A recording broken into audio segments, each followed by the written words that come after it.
글로벌 마감 시황입니다. 수요일장 뉴욕 3대 지수는 대형 IT주를 중심으로 일제히 큰 상승을 보였습니다. 나스닥이 2% 넘게 오르면서 다시 11,000포인트를 넘어섰고요. S&P 500도 1.4% 상승해 사상 최고치에 근접했습니다. 다우지수 역시 290포인트 가까이 올라 28,000선을 눈앞에 두고 장을 마쳤습니다. 뉴욕 증시는 러시아가 코로나19 백신을 등록했다는 소식 이후 백신 개발에 대한 기대가 커졌고요. 또 커둘러 백악관이 무역 파기는 없다고 밝혀 미중 마찰에 대한 우려도 완화됐습니다. 7월 소비자 물가지수 역시 시장 예상치를 웃돌면서 3대 지수 모두 오르는 흐름을 보였습니다.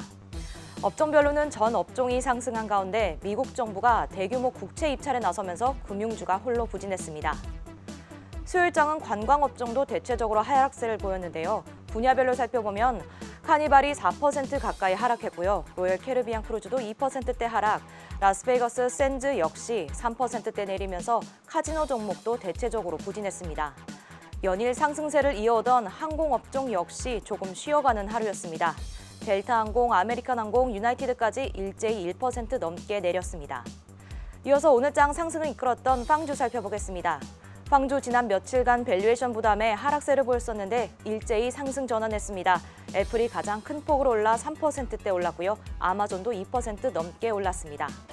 이어서 테슬라와 마이크로소프트도 올랐습니다. 마이크로소프트 2.8%대 상승, 테슬라의 경우엔 5분의 1로 액면 분할을 단행한다고 밝히면서 다시 $1,500 선을 돌파했습니다. 13% 올라 $1,554에 마감했습니다. 이어서 반도체 업종도 좋았습니다. AMD는 2분기 CPU 시장 점유율이 18%까지 성장했다는 소식이 전해지면서 다시 한번 7% 넘게 올랐고요.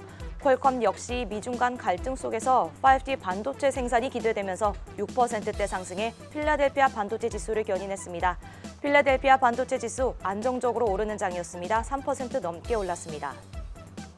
이어서 실적을 발표한 기업도 살펴보겠습니다. 시스코 시스템즈는 2분기 호실적을 발표했습니다. 매출과 주당순이익 모두 시장 예상치를 상회했지만 매출이 전년 대비 9%가 감소해 3분기 연속 하락세를 보였습니다.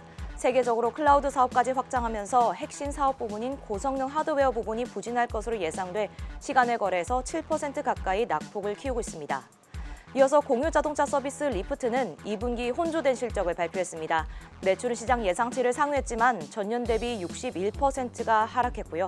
7월달 이용자 수는 4월에 비해서 78%가 급증했지만 시간외 거래에서는 1% 가까이 내려 $30 선에 움직이고 있습니다.